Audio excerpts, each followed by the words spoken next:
The Aggies, the Jazz, the high schools. If it's the sport you care about, we're talking about it. The Full Court Press on Sports Talk Radio, 106.9 FM, 1390 AM. The Fan.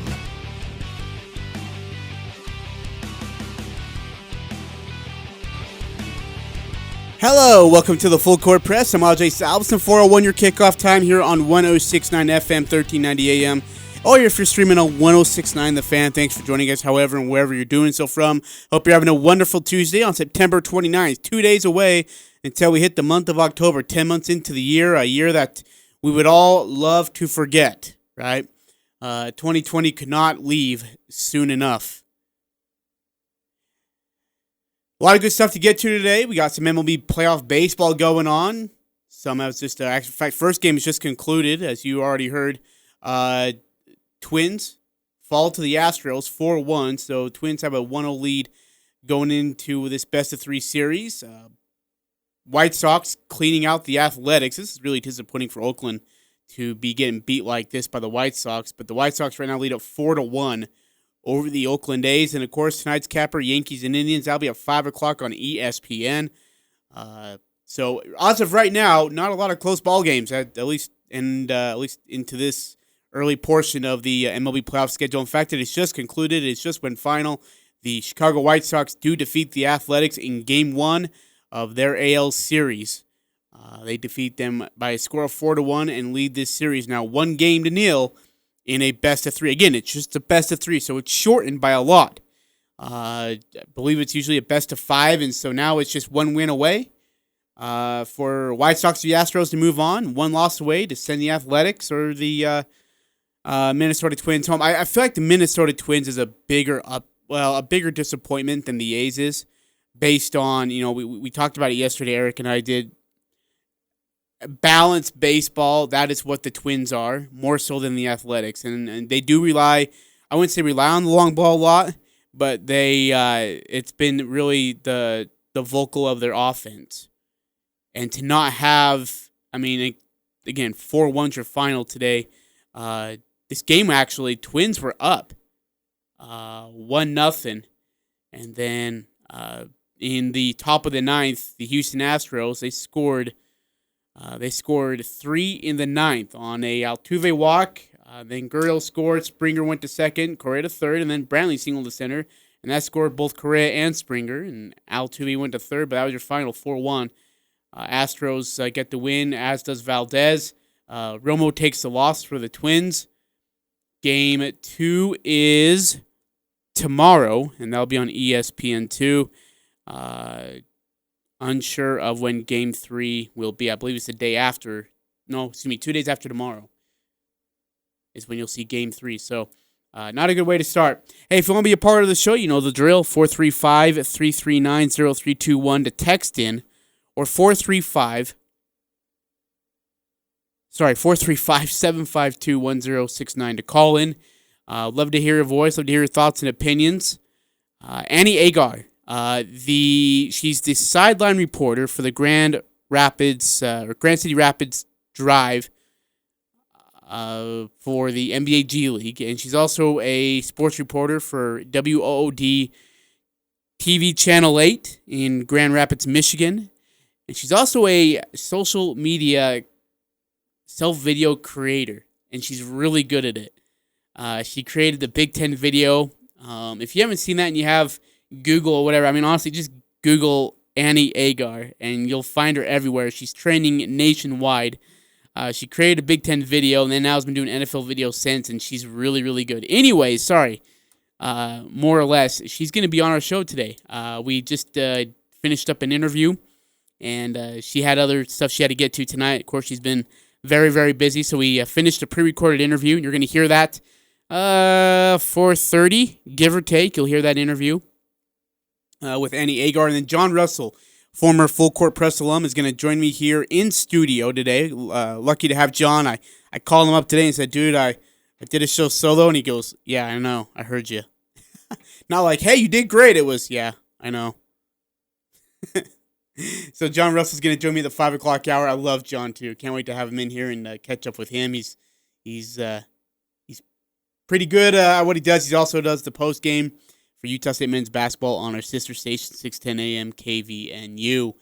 All right, again, let's get to some more baseball talk. The Astros, as we already mentioned, beat the Twins 4-1. Now they lead that series 1-0. White Sox have officially won Game 1 of their series versus the Oakland Athletics.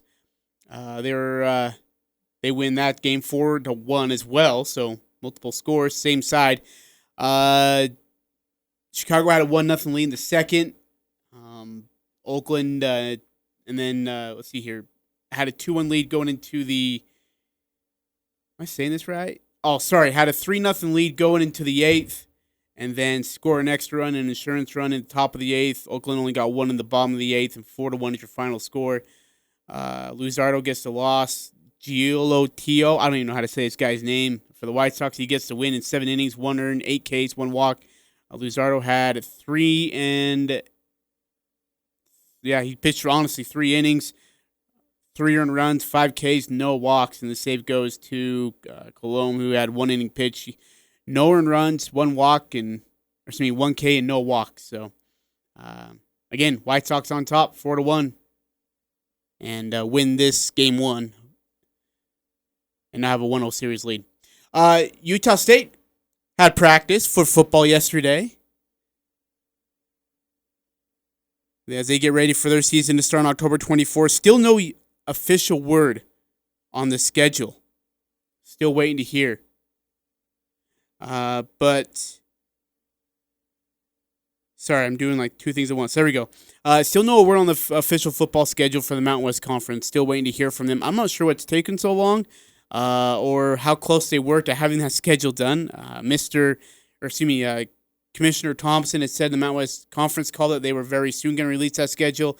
Mr. Hartwell on a radio station in Salt Lake City also said that schedule is close to being completed. But again, their practices already have begun. They're in a 5-day acclimatization period. They held a 2-hour practice on Monday. This will all culminate in a final scrimmage on Friday night, which, as Coach Anderson had said in a press conference, that'd be about 100-plus plays. Among the group of these players are 12 returning starters, 7 on offense, 5 defense, and 41 returning lettermen, which would be 18 on offense, 21 defense, 2 specialists, and 25 seniors total. These fall practices are closed to fans, by the way, just so in case you're wondering. So you will not be able to attend them. But Coach Anderson did have some words about how football went and kind of some of the things he's got out of it so far. I'm going to find the video. Here, there it is. Let's hear from Coach Anderson. This is courtesy of the Utah State football marketing team, and grateful for what all the great work they do. So let's hear from Coach. Yeah, I felt like it's urgency is there. We all understand that we're up against it. The battle will get better every single day. It was nice to have them out here and half pads today to bang around a little bit, and we'll continue to do that again tomorrow. We'll get in full pads, tomorrow. Lose track of days already, and we'll cut them back for a couple of days and have a nice big scrimmage on Friday. But I think the sense of urgency is there. These kids are putting in the time. They seem to be, very excited about this opportunity that's in front of them. Now it's all brand new, so consistency and keeping with that, and studying film and eating the right way, and getting in the training room and staying in the weight room and being prepared for practice and taking care of your academics. There's a lot that these kids are juggling, but that's what they do. And they should be prepared for that opportunity. They're excited. And we're going to take advantage of every day and fight like crazy. Yeah, we're pretty close to where we'd normally be at this point. Like I said, we'll scrimmage at the end of this week, and that usually takes place around practice 7 or 8 typically in a normal year. But we did have those 2 weeks that we got a little bit of just helmet work, but I thought we got a lot of the X's and O part of things taken care of there, which was awesome for us. So there was some good work. I think we're on schedule, obviously, but still making up for a lot of lost time. And then, of course, I got to hear from Devin Tompkins. Maybe. Now, this first week's been really exciting, especially today, getting that pads on and Agar gear and stuff. Everybody's been flying around, it's been more physical. But I believe that, we're building great chemistry inside the locker room and then bringing that into the field. And I think that, we'll have a really great season this year with that. If you want ticket information, you go to UtahStateAggies.com. Just a reminder that they're going to allow just a limited number of fans inside Maverick Stadium for game days, and it will be based on safety guidelines set by the local and state health officials in Utah State University. So again, they've had their first practice, or at least, I don't know, first official practice, if you want to call it that. They've been already in work in a lot of things, and as you heard Coach Anderson say, they feel like that they're getting, they're about to where they would be at this point, which is really impressive considering all the limits that they've had put on them. Again, opening day will be on October 24th. The season will end December 19th. That'll be a Saturday night. That's when the Mountain West Conference Championship game is. It's a 8-game season, so not a lot of room, especially with 8 games in 8 weeks. There's not a lot of room for error. And with this COVID situation, the way that it is, they're gonna have to be. Everyone's gonna have to be smart. But even when you're smart, you're still having issues, right? Even when you're trying to follow the rules and do what you're supposed to do, it's COVID doesn't stay out of the way. In fact, in saying that, there has been another postponement as Troy's had their game postponed, and so it's one after the next. In fact, Notre Dame Irish have also had issues.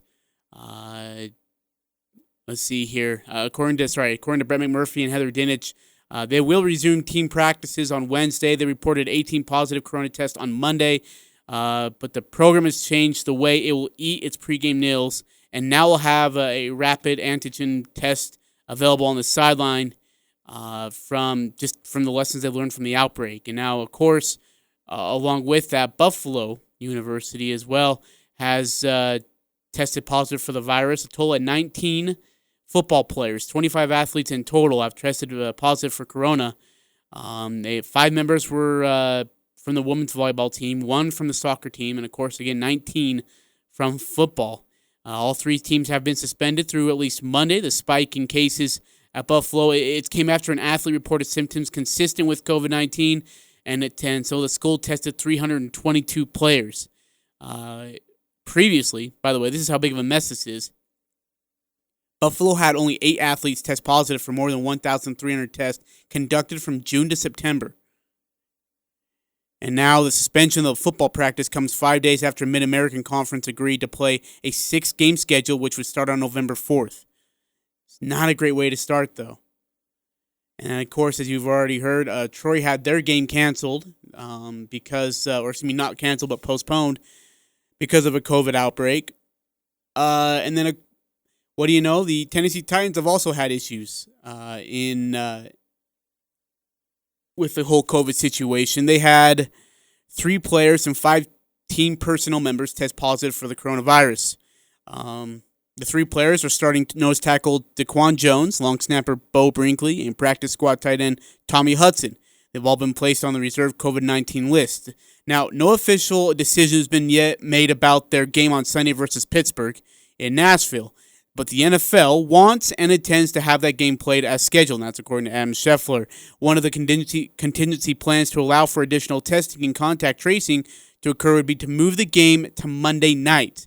The 8 new positive tests for the Titans have been confirmed after additional testing, and those who tested positive have been asymptomatic as of Tuesday morning.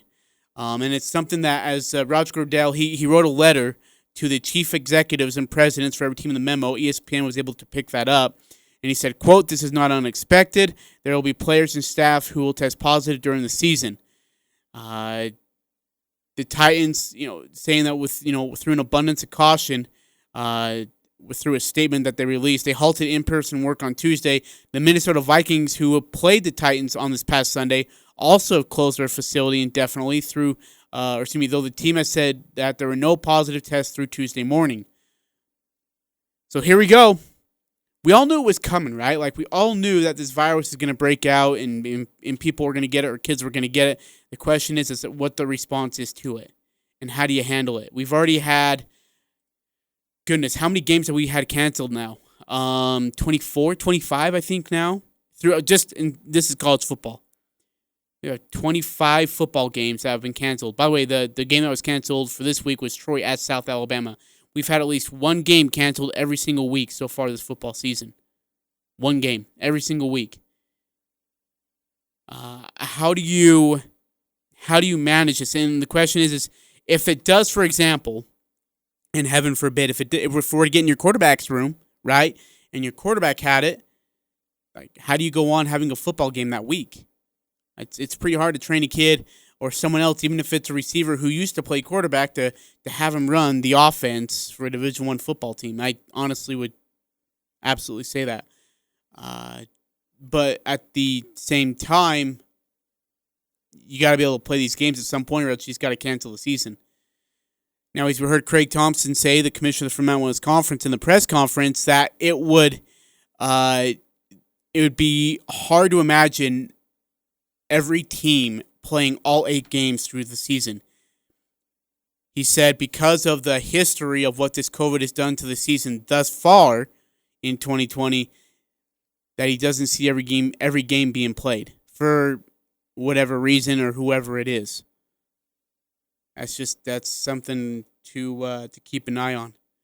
So again, Saturday's game versus South Alabama and Troy has been postponed because of COVID. And then the Tennessee had 8 members on their team, 3 players and 5 personnel staff members who were tested positive for coronavirus. I think in college it's easier to play a football game. I mean, for football, for NFL, excuse me, it's different. I think it's a tougher deal. But you have the money to be able to get through it, and you have the roster because you have a practice squad roster, right? In college, man, I mean, we're talking about these young kids. I feel like there's a reason why they have to postpone every game, or at least all their COVID situational games, and then NFL's able to say, hey, you know what, we can still get through this because we have, a practice squad, or we have the money, or whatever the situation is. But yeah, this is gonna be an interesting time here in the fall. And how many games is Utah State and the Mountain West Conference able to complete will be yet to be seen. Really quickly, speaking of the Mountain West Conference, on the hardwood side of things, on the basketball floor, couple announcements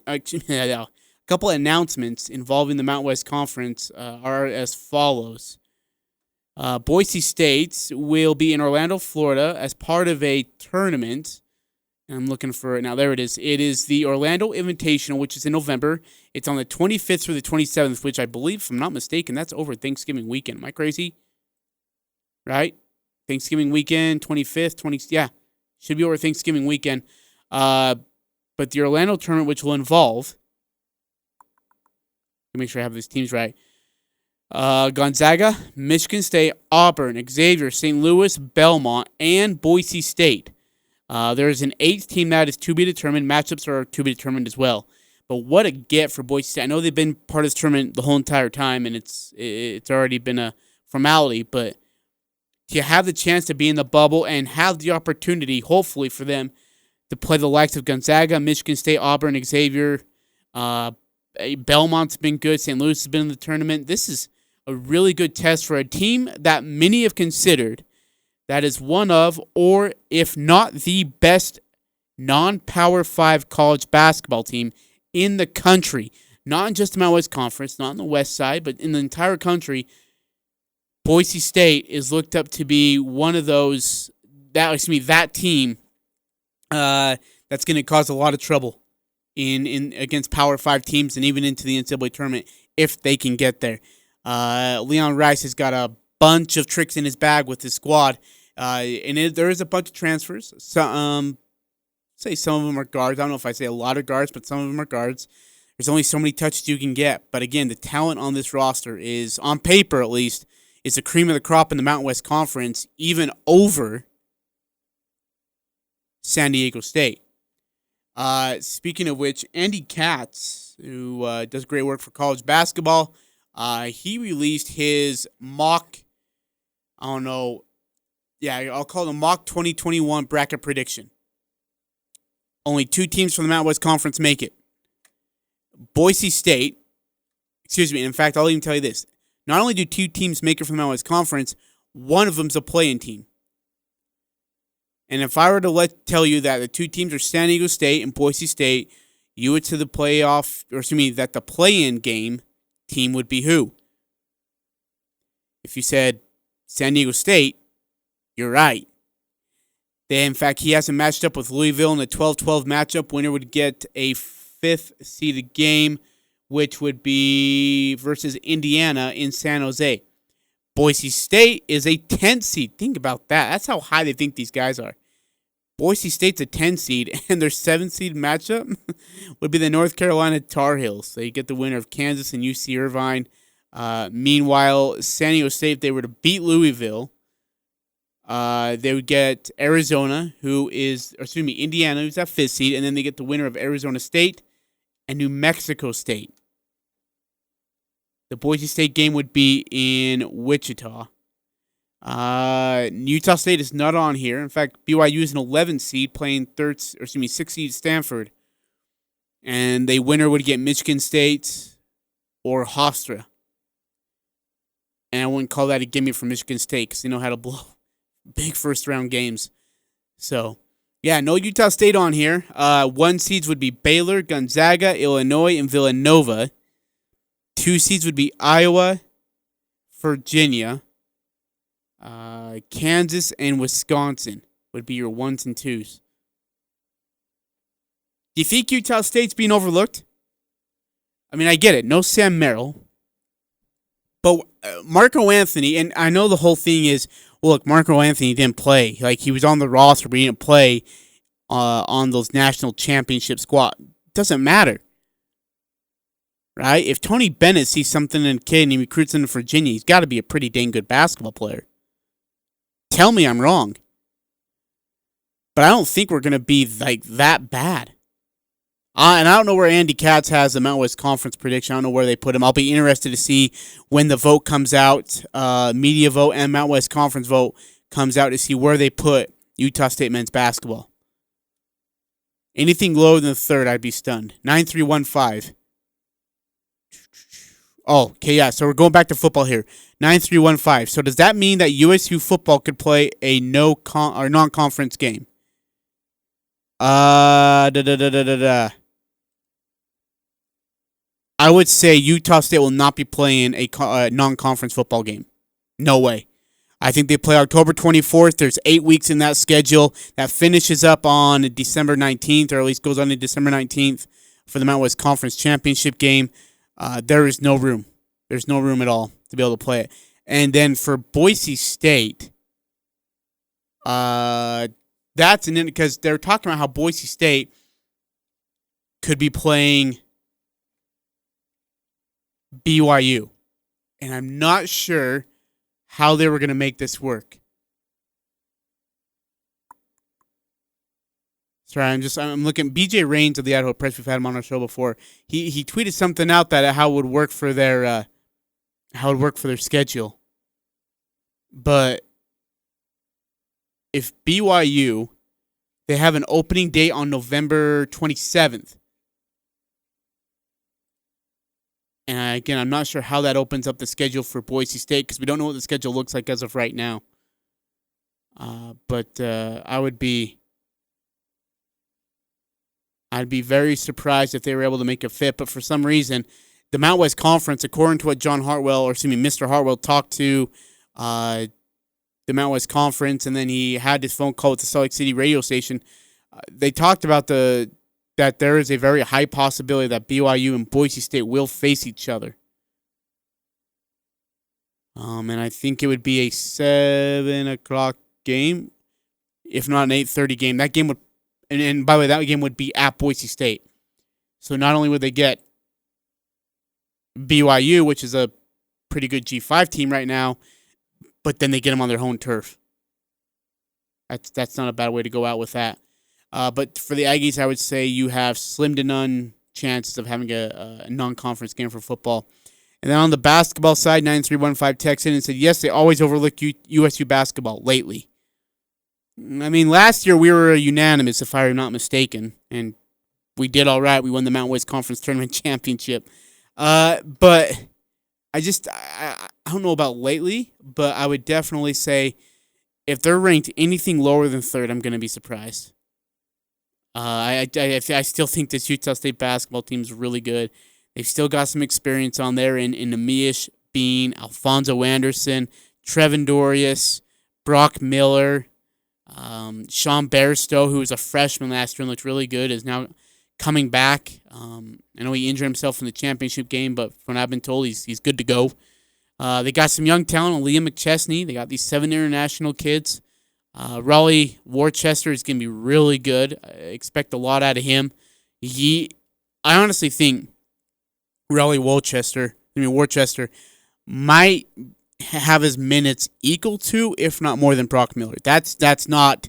I don't have any fact to that. That's not anything I've heard or anything. That's complete and pure speculation. But from what I've heard about the player that really Worcester is, you're going to be really excited about him, and he's going to see some heavy minutes. They love this kid right now, and of course, like I said, you've got Marco Anthony, who I would imagine would play the point. The transfer from Virginia, big size, good athleticism, can shoot it well. I honestly strongly imagine him playing the point guard, and I'm excited. I'm excited to see what this team looks like. I'm excited to see what everyone thinks about him as a preseason prediction and what their schedule looks like as well. Speaking of schedules, we talked about the football situation.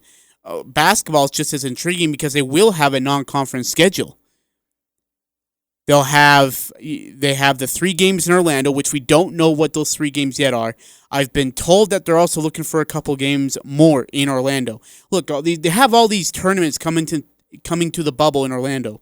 You might as well pick up 1 or 2 more games in the bubble against good high major teams, whether they're P5 or high G5 teams. Pick those up as well. Play a couple more games while you're there, right? You play your 3, and then you play 2 more for kicks and giggles. That gives you 5. And then if you can, and then it's an 18-game conference schedule, which you're saying will start in late December. So that gives you 2 games, and then you get, hopefully, BYU and St. Mary's at home, or you get BYU and then you go to Weber State. I'd love to be, in fact, I would more imagine that they're going to do BYU and Utah State just because it's in-state. There's no traveling included on a plane. You can just take a bus and go there and play your game. But BYU coming to our house, even, I would imagine, I hope to, haven't heard any official word yet on what they'll do with fans with basketball season. But I would imagine that they're going to have some kind of fans there, and it's going to be different. It won't be full house, which we want it to be, of course, especially when the Cougars come here. 2 years ago we went to the Marriott Center in front of a sold-out place, and got walloped there. Then we split, in a neutral court, went to Vivint Small Arena. I'd love to have an entire 10,500 Aggie Maniacs there, but I just don't think that's going to happen. So in a place that can fill what? Again, 10,500, give or take. If you can get 3,000 to 4,000 fans, and that might be asking too much. If you can get at least that much, that will really help. And then you go to Weber State and you play another rivalry. I know that St. Mary's game would probably look really sexy on your schedule, obviously, but that's going to be asking a lot. It's going to be asking a lot. So, especially with the travel and the way things are going. So, again, we don't have any announcement yet on the Mountain West Conference football schedule. They've said very soon. I don't know what that means. And then I'm not sure when we hear officially about the basketball schedule. We haven't heard any word on that when they could be releasing it. So, could they have a full student section at ball games? 9315 asked. No. I would highly doubt it. I think they'll separate the students as well. I'd love to see it. If that was the case, that'd be phenomenal. But if you also have a full student section, I just think there's going to be too many students that show up. 2197 text in. Oh, Stephen Ashworth, right? I think Stephen, is that his first name? Yeah, Stephen Ashworth is going to be really, really good. I talked to an assistant coach about him. They are thrilled to death about this kid. Really excited about him. So, Stephen Ashworth will be, in fact, he's from Lone Peak. Got a great touch on the shot. He's athletic and getting to the rim. There's been a ton of compliments about this kid from who I've talked to. So good call, 2197 about Stephen Ashworth. Yeah, that's a major one. Let me ask you something here to our wonderful listeners, since you're involved in the show. Thanks to have you, and great to have you here. If you want to text in 435-339-0321. Who are you more impressed with? And I ask this respectfully, and I'm not trying to create any divisive, split between the two at all in any way. But Neemias Queta comes onto the stage as a freshman and just takes over the show. And is near guaranteed NBA draft pick.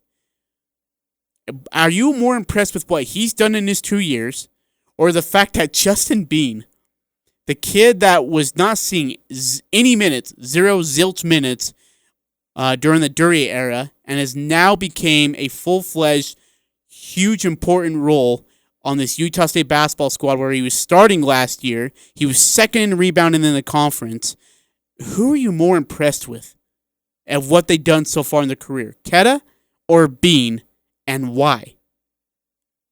Would love to hear your thoughts on that. And again, I'm not trying to create any sort of divide. 2197, Justin Bean, that kid plays with heart. Absolutely.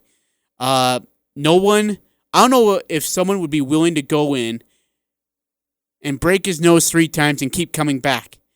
I mean, the guy wore a mask and everyone became this big fandom. His fandom took off in a heartbeat when Justin Bean, stepped onto the court, and he has been everything and more that this squad could hope for Coach Smith and his staff. But it took some time. There was some work to be done. But when Justin Bean got going, boy, he has been absolutely phenomenal for the Aggies.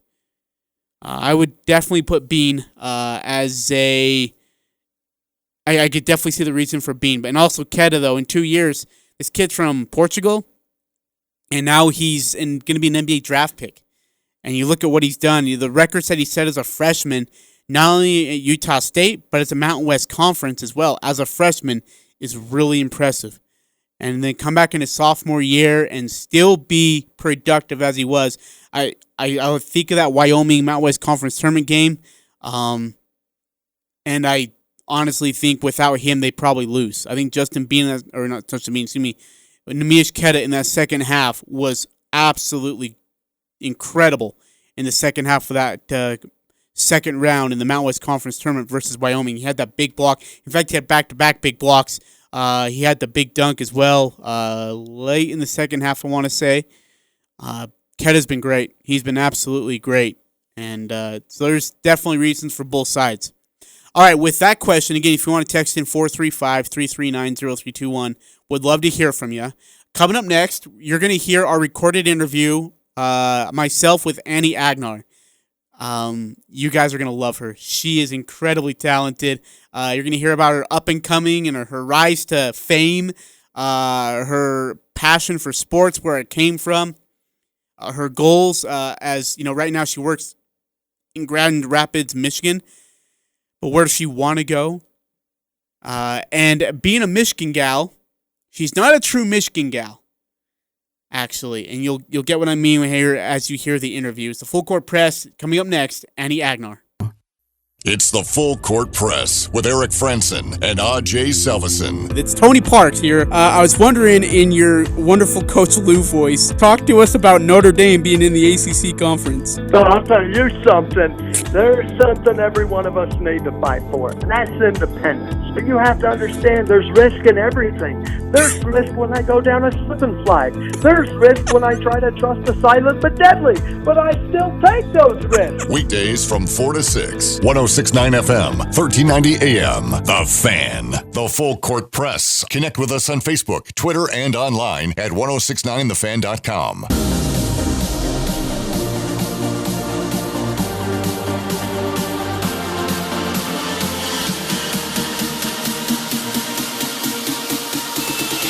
The Full Court Press here on 106 on FM, 1390 AM, The Fan. And we are going to get right into it. This is our interview with Annie, and I call her Agar. That's my bad. Sorry. I tell you, I kept calling her Agar, and then before our interview started, I was like, hey, how do you say her name? She's like, oh, it's Agar. And I'm like, oh, well, good thing I asked because I just butchered it. So I was practicing for about a half hour. All right, so we're going to play half of her interview, and then we're going to have to take a break to get these breaks in, and then we'll go back and play her interview again. But again, this is Annie Agar, one of my favorite video, or I guess Twitter followers, if you will. If you haven't followed her, or if you haven't heard her videos, this was her very first video. It was of the Big Ten getting ready for, just what to do with the football season. Listen to this. And by the way, she has like Michigan and whoever. This is actually pretty good.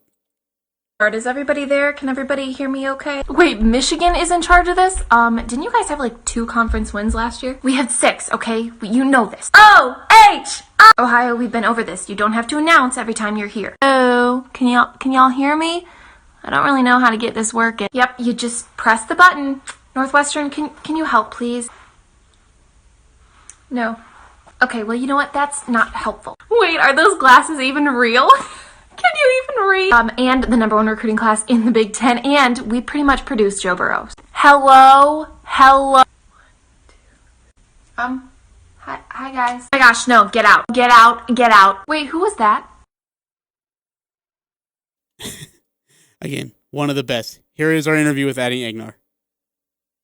If you have ever wondered what the Big Ten Zoom meeting went when deciding how and when to return to play football in the middle of a pandemic, or if you wanted to be a fly on the wall during the invitation only of the NFL QB's meeting after week 1 or week 2, there's only one person who was there for all of it. And how is because she created the whole damn thing herself, which is incredible. She's a sports reporter for Wood TV and Channel 8 in Grand Rapids, Michigan, sideline reporter for the NBA G League Grand Rapids squad, and without question, the best self-video content creator in the biz. Ladies and gentlemen, it is my privilege, pleasure, and honor to have on our show here on the Full Court Press, Annie Agar. Annie, my goodness, how in the world are you? Welcome. Oh, thank you. Wow, what an entrance. You like that? I've been practicing that it's probably 18 times now. 17 we're in the mirror. You nailed it. Annie, I know you've been asked this 100,000 times, but I'm going to make it 100,001. How did you come up with the idea to do your first video? If I'm not mistaken, was the Big Ten video. Is that correct? That's correct. Yep. Yeah, that's a great question. So, this all kind of started back when, like you said, the COVID was going on, coronavirus, and we kind of were all quarantined. And so being a sports reporter, you didn't really have work. I mean, as a lot of people in the sports industry didn't have.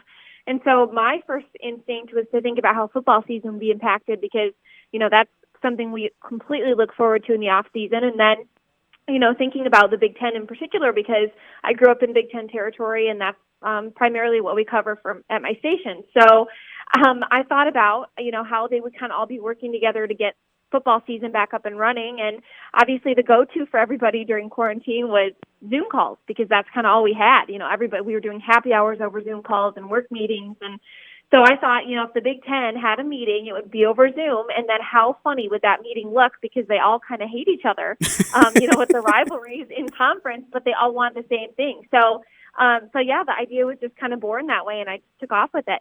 Okay, so people make videos all the time. But my goodness, as of today, your video for that Big Ten has 22,000 views, just over that, over 4,500 retweets on Twitter. Did you ever see it taken off the way it did? Not at all. No. Originally when I did it on TikTok, and I was new to it, as a lot of people were this year, and someone else had tweeted it out, and it started getting a lot of traction, and then I had shared it on my page, and it just took off. People like Rich Eisen were commenting on it and retweeting it, and Desmond Howard and Kirk Herbstreit. That's when I stepped back and I thought, holy cow, this is absolutely just blown up. I know this is an egocentric question to ask you, but who's the most famous person you've heard from since you've been doing these videos? That's a great question.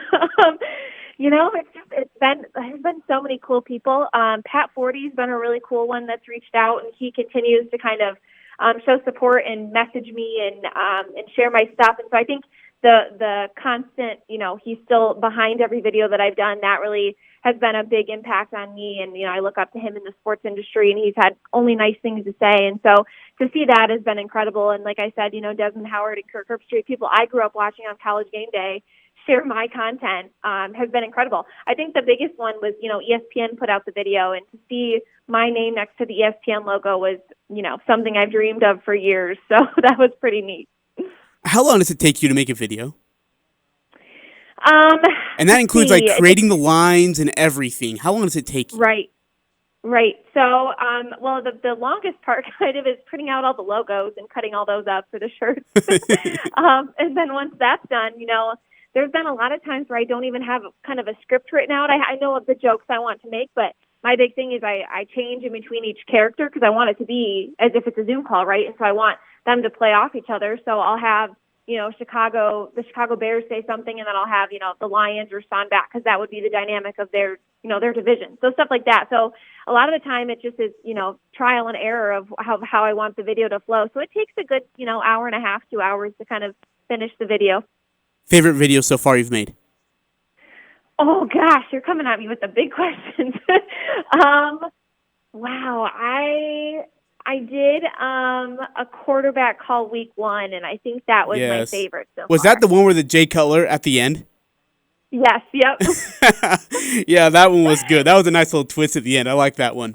Thank you. How many shirts of teams do you have in your closet? That is a great question. Probably too many.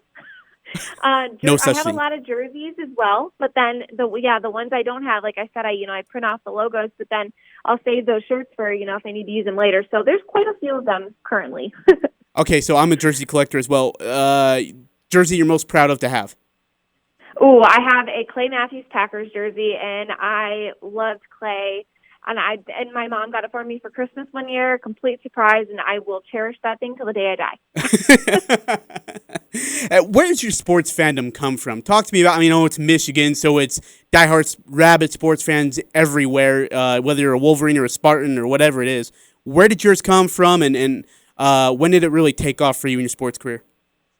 Yeah, so people, ask me that a lot. Working in the sports industry, obviously you have to have some sort of background and want to get into this industry. And that started for me. My dad actually played 4 years in the minors for the Tigers. So he went through, the farm system and everything. And he taught us really early that, sports is this great thing. And we used to sit around the dinner table. We talk about, what NFL games were going to happen that week. And that was just how I grew up. So at a very young age, I knew I wanted to get into sports broadcasting and, be that connecting factor between the athlete and the fan. And I love that. And that, sports reporters were that person for me. So that's kind of where, the sports fandom comes from. And then just being in Michigan, everywhere you look, there's a Michigan State fan. It's, we don't take it lightly in the Midwest, especially for football. So it just kept, being amplified. And then I actually, I myself an Ohio State fan, so not a lot of friends where I live. But that's added to it because I'm so sorry. I got to interrupt you. I apologize. How in the world does that happen that you're in Michigan and you're a diehard Ohio State? Oh yeah, it's a fun story. So I have an older brother who's a big Michigan State fan. My grandpa went there. My dad went there. And so I love Sparty, but growing up he was, he wanted me to be a Michigan State fan so badly, and we obviously grew up not liking U of M, not being a fan of U of M. So I when I played basketball in high school, or I guess middle school, I loved Evan Turner, who played basketball for Ohio State, and he had a shot against Michigan, obviously in the Big Ten tournament, and that just sealed the deal. And I thought, I can really annoy Michigan fans if I'm an Ohio State fan. And then conveniently around that same time, I was in high school and I was, wanted to talk sports with guys, and I realized really quickly that if you want to know your stuff and you want them to take you seriously, it's a lot more fun to be on the opposing side, and then you really have to argue your point. So being an Ohio State fan in Michigan was so much fun, and I took it and I ran with it because you had to prove yourself, and Michigan and Michigan State fans would make it their point to prove you wrong. So I think it really helped on that front, really making sure I knew what I was talking about. I'm sorry I interrupted you there. That blew my mind though, because I lived in Ohio for 2 years, and I know how rabid that fan base is, and yeah, oh, for sure, it's amazing. No. What is it like? And I ask this with incredible respect for what you do. But in this industry, it's hard to get into for you and I. But as a woman, and there's so many great women in the sports industry who do an incredible job. For you, what was the journey like, and what were the lessons you learned? That's a great question. Yeah, it's when I got into it as a female, I never went into it thinking, well, I know I'm going to be treated differently. I want special treatment because I'm a female. I just went into it thinking if I get a job in sports, I'm going to get the job because I work the hardest, not because, I'm a female or maybe if I didn't get a job, I wouldn't say, well, it's because I'm a female. I have to work harder. And so that's, kind of the mentality I like to take in this industry. But I've been blessed to not have any of those obstacles really, other than, the small ones. And with these videos, there's some comments that you kind of look at and you think, oh, geez, like would a guy get that in sports? But at the end of the day, that's just, you're going to get that in any industry. It's going to be, people saying you can't do it or, people questioning things. So, the best thing to do is just work as hard as you can and be proud of what you've produced. And so, that's kind of the way that I look at things. And like I said, I've loved this industry. It's just it's so fun. And every day I get to go, even if it's the smallest sport or, it's a high school football game, it's still the most fun thing that's happened in my day. And you can't complain when that's your job. I know I've been asked this a ton of times, and I'm sure you have as well. What is your dream goal job at the end? Oh, yeah, I know. That is the $100 question, $1 million question maybe. But, obviously everybody's goal in sports is ESPN or, NFL Network. And I'd love to have a show. I'd love to, be at that top level. And I always say at the end of the day, like I said, that connection between the fan and the athlete is my favorite thing. So if I can get to the highest level and impact as many people as possible with that connection, meaning, I can bring some laughter to fans that watch NFL Network or ESPN, then that would be the ultimate goal for me. Who's your, I don't know how to ask this. If there's a sideline reporter and analyst that you listen to or look up to the most, who would that be? Probably, as of lately, it's been Maria Taylor. I just think, I love how when she talks with, guys like Stephen A. and super dominant personalities, she walks into that room and asserts herself and lets them know she has an opinion too, but does it in kind of a funny, classy way. And so that's kind of, I look up to her because I want to have that same kind of personality, I guess, on air. Annie Agar here, joining us here on the Full Court Press. Annie, give me your thoughts on this Big Ten season, what it's going to look like. Obviously, you got 3 top 10 teams, or at least 2 of them contending for a national championship, most likely in Ohio State and in Wisconsin. Where does Michigan fit? Where does Michigan State fit? What do you see here? Yeah, I think this will be a really interesting year, and that's why we wanted this season so badly, because there's so many question marks surrounding the Big Ten. I mean, from not so much with Ohio State, obviously, and they're clearly the front runner to win, and that's not biased. That's just my opinion. But when it comes to Michigan State, I mean, Mel Tucker is going to run a completely different offense. I know State fans are super excited to see how that plays out. And with Michigan, I mean, so many things are on the line for Harbaugh with this season and this year, and how he does there. And then you've got team like you said, Wisconsin is obviously going to have a great season, but then you have teams like Indiana that might show us a little bit more than they have in the past, and Minnesota with PJ Fleck. And so I think there's a lot of storylines that could play out, and the main one is just what's going to happen. There's question marks. We're worried about the health of everybody and the players with COVID and everything. But at the end of the day, there's just so many ups and downs that are going to happen this season, and the schedule it'll be really interesting. Based on the unique year that this is with the pandemic and the football seasons being suspended for an amount of time, should the football playoff be expanded to allow more teams in, or do you like it at 4 for this year? That's a great question. I think I like it the way that it is, and that being, with everybody said with the Pac-12, they're not playing and everything, and that's going to affect the playoff, and it's not going to meet as much. But I mean, not to be mean, but even if the Pac-12 got in, look at historically they haven't even gotten to the playoff 9 times out of 10. So it's not going to be that much different. So I would be good with them expanding it back out, but at the end of the day, I think this year already has kind of an asterisk by it. So let's just get it done, have a good season where we can, hopefully come to a good conclusion about who won it and who took home the title, and then kind of move forward from there. So I think the way it is right now is, it's as good as it's going to get, I think. As a Big Ten fan, what's the least conference you like? Oh, that's interesting. I think it's the SEC, and just because there's kind of an unspoken rivalry there. We have the players that, the tough, grind it out kind of guys, the big D-line, O-line guys that just, we run it up the gut. And then there's SEC with the, the more, artistic players. There's, the speed and the talent. And so I think there's always been that kind of, you guys focus on that. We're going to focus on this type of rivalry. So I would have to say probably that conference. We're going to have to cut it there. If you want to listen to the rest of the interview, it's on 1069thefan.com. And then you can just go to our podcast section. You can hear the rest of it with Annie Agar. Great, big thanks to her. She's wonderful, and she's so classy and humble, and she is trending nationwide for a good reason. She does great work. All right, we're going to take a break, and then I think it's going to run into Dan Patrick, so this might be it for us. So we'll get you ready for hour 2, where John Russell, former Full Court Press alum, will join me here on the show.